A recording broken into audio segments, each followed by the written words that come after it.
Hey guys, welcome back to the Comic Wasteland. As always, I'm Jay. Let's catch up with Doom Patrol by Gerard, Nick Derington, and DC Comics' Young Animal.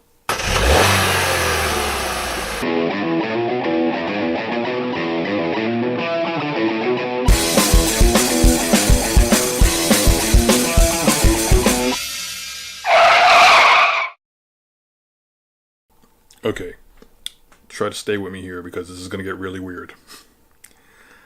So Casey meets Flex Mentallo, the man who can flex his muscles bend reality. Okay.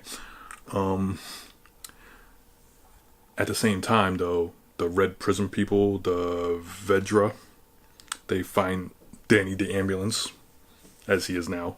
Okay. Inside of Danny the Ambulance is what's left of Danny the World. Okay. So Flex is trying to show Casey everything that's happened, all like basic history of the Doom Patrol, pretty much from Grant Morrison's run. Like we see the Brotherhood of Dada, we see the Scissor Men, we see the Candlemaker. Now apparently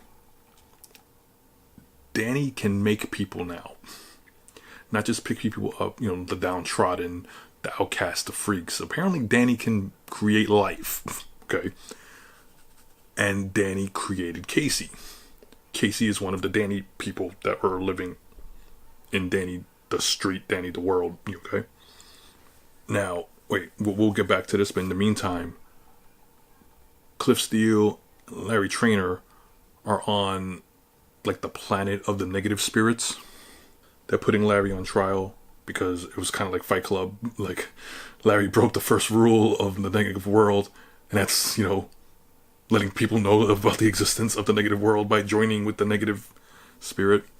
Cliff is just like, what if, Larry, you don't have to rejoin these people, but apparently Larry is in a state where he feels that he can only be helpful and save lives if he is part of the negative spirit. So Larry opts to rejoin the negative spirit to become Negative Man. Okay, back on Earth, Casey discovers... first she ends up in like a Danny Comics comic book store. That's where she's seeing all of this, like her history and whatever. This little, I don't want to say he's a goblin, but this little creature escapes and hugs her and everything. Apparently this little creature thing is like a Teddy Ruxpin, and in his stomach is a tape that's playing, that's explaining all this to Casey. Now, the Vedra, are trying to dismantle Danny the Ambulance. So, Danny the World, or again, I don't really know how to phrase this, but yeah, the world that's inside of Danny the Ambulance is starting to fall apart. Danny's on the loudspeakers, trying to keep everyone calm or whatever. So Casey and this little creature thing try to escape. Well, they end up escaping, but they ended up getting caught by the Vedra. Okay. So now, and en route to her escaping, apparently Casey's leg just vanishes. Okay. So that little creature thing now plays the part of the tape where apparently Casey has like low level electrical powers. So she's able to short out the cell that they're in. Now, she finds Danny, and Danny is worse for wear. I'm talking about busted windshields. Danny looks like Danny's definitely seen better days. In quite possibly one of the most horrific scenes for the Doom Patrol series, all of them, okay? There is like a people grinder, and they are turning all the citizens of Danny the World into meat. So when the Vedra really were talking about Danny burgers, they really were talking about grinding these people up into like ground beef. Okay. Oh, side note. Apparently, the homeless-looking dude from the first issue is not Niles Calder. Apparently, he's one of the people that Danny picked up along the way.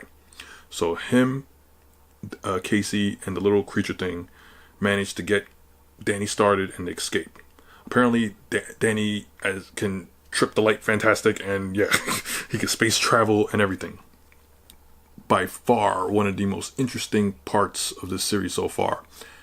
Danny is telling us the story about what happened after they left Earth at the end of Grant Morrison's run, I guess, right? Apparently, as the brick that we saw from the first issue, him and Crazy Jane, who's like one of my favorite characters from the Grant Morrison run, were exploring the universe.